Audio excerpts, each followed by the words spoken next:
Oh, hello. Didn't see you there. How's it going, ladies? What's that? That's great. That's great. Well, it's come to my attention that you ladies have a couple questions for me for Tara's bachelorette party, and it would be my pleasure to answer them for you. So let's get the party started, shall we? First question on everyone's mind tonight is, who do you think will cry at the wedding first? Myself or Tara? Well, to be honest about that, I know there's a lot of bets going against me on this, so I'm going out of my way to not cry until after the wedding, so I will hold back all my tears for that. So we're going to go with Tara will be the first one to cry. Alright, and the second question on everyone's mind tonight is, Shaun, if you could have any superpower, what would it be and why? And also, what would Tara choose for her superpower? Well, that's an easy one. I obviously would choose the gift of flight, because I look like Superman, let's face it. I'm the man of steel, kind of steely man. And Tara's would be to have some sort of super memory power, so she could memorize all of her cooking books. This way she could just cook fabulous meals upon some sort of mental reference, if you may. Okay, moving on to the next one. Finish this sentence. I knew I loved Tara when I first farted in front of her and she laughed instead of running away. That's great. Great question. That's good. Next question. Shaun, if your house was on fire, what 3 items would you select to save for yourself? And also, what 3 items would Tara select for herself? We'll start with Tara on this one. I believe that she would take her clothes, some cookbooks, and possibly some photos and memoirs or something like that. For myself, I believe I'll be taking my fishing poles, my large screen television, and of course my musical equipment. Next question. What is the first thing other men noticed about Tara? Alright, look. It's her eyes. And if one more man looks at her eyes, I'm gonna freak out. She has beautiful eyes. We get it. They're gorgeous. That's why I fell in love with you. Now no one else look at her eyes. Next question. Question number 5. A big question of the night tonight for everyone. Not many people know it, but Tara is really good at her Little John impression. Now I myself am really good at it. Yeah! But Tara, she can go ahead and show you her impression right about now for you. So go ahead, Tara. Show them what you're made of, girl. Next question of the night for the ladies is, what is your idea of happily ever after?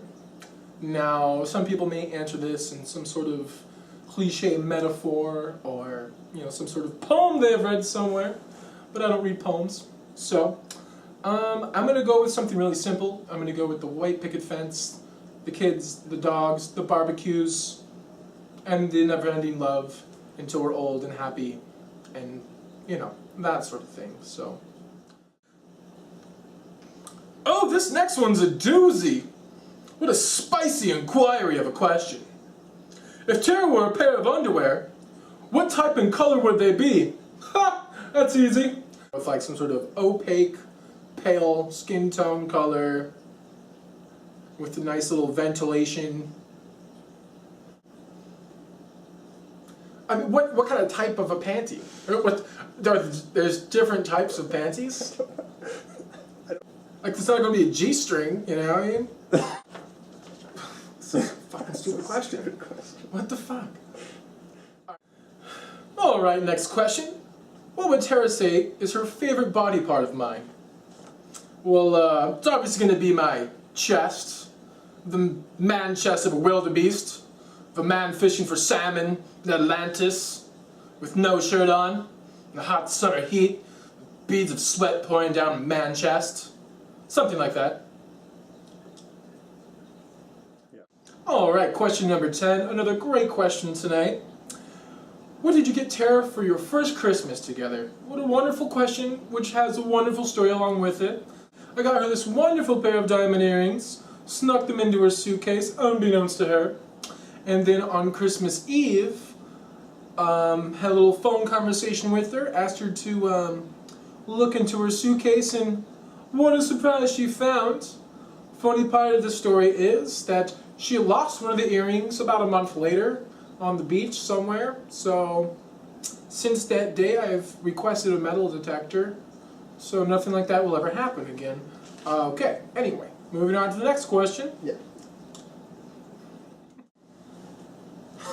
Question number 11. It's a silly one. What is the most embarrassing thing you have done around Tara? And what do you think is the most embarrassing thing she's ever done? Now, I'm going to try to tweak this into one answer here. It's pretty obvious.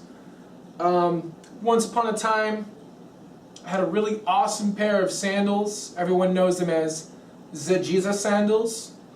And they were basically 6-year-old shoes that I had cut into sandals that have looked as if they had walked the earth 10 times already. And it happened to be my first trip to Sacramento to meet Tara's family for the first time.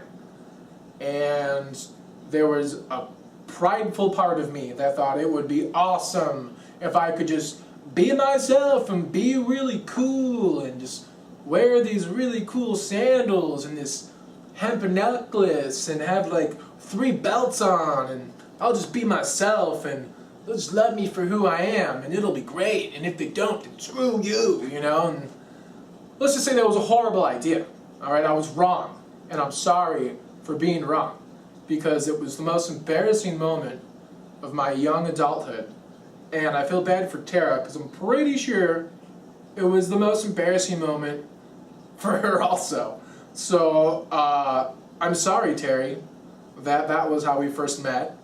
And I'm sorry, Tara, that I embarrassed myself and you so badly for that.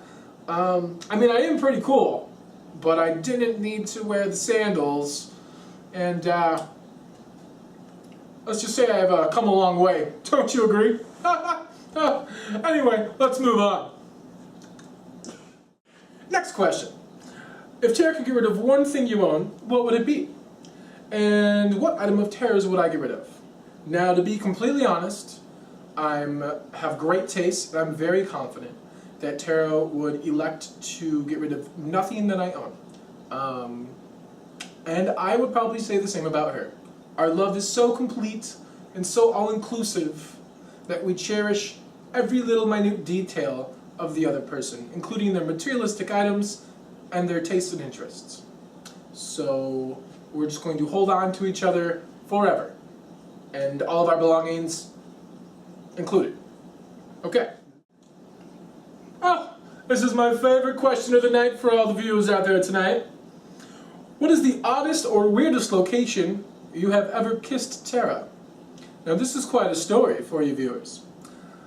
Let me tell you, once upon a time, I went to a magical land, Disneyland, and we spent the entire night gallivanting around, laughing, like children, playing with the wind in our hair. It was great. What a great time.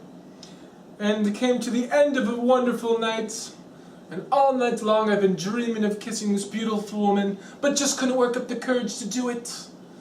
And then there was Mr. Toad's Wild Ride, the one and only true opportunity to kiss a beautiful woman, or to kiss a beautiful man, and may he turn from a frog to a prince. And that's where I did it. 2 grown human beings tucked onto a little children's ride, crammed into a little toad cart, and amongst the first turn into the darkness, I reached over and kissed her right on the face. That one's a tearjerker, right here. What song reminds you of Tara? That's an easy one. It is To Build a Home by the Cinematic Orchestra. And every time I hear it, I almost cry. It'll be played at our wedding and it will be our first dance as husband and wife. And every time I hear it, I will always think of her and our love. And it's a beautiful song, and it makes me think of how beautiful she is. So that song will always remind me of Tara. Okay, folks, it looks like our night has come to an end here. So just one last question that I'd like to answer for everyone tonight. And it is, what would Tara's favorite Starbucks drink be? And that's a great question, so whoever came up with that, I applaud you because it has a wonderful answer that leads to the entire making of this video in the first place. 6 beautiful years ago is when I first met Tara, and she just had happened to, drive into San Diego, moving into a new apartment, into a new city, didn't know anybody for the start of her master's at San Diego State University. And she Googled the closest Starbucks to her location as soon as she got into town. Lucky for me, I was working 2 blocks away from her the whole time. So she walked right into my store, and she was with her mom, and they walked right in, and we locked eyes immediately, and I was starstruck, and I think her mom saw it, so there's a little red flag flying everywhere. But there was nothing that could get in the way of the obvious feeling of attraction at that moment. It was amazing, and I was kind of speechless. I was really shy the first time she came in. To answer the question, she ordered, and has always ordered, a venti iced, non-fat caramel macchiato with extra caramel around the cup and on top. And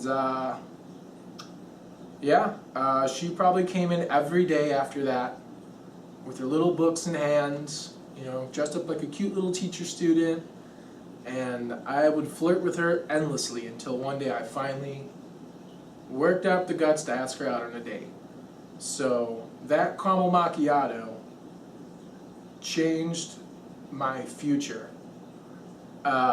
So great question. It's a great drink, and Tara's a great woman, and I am the luckiest man in the world to know her. Thank you all for the questions. This has been really fun, and I hope you girls have a great night. Bye. Solid?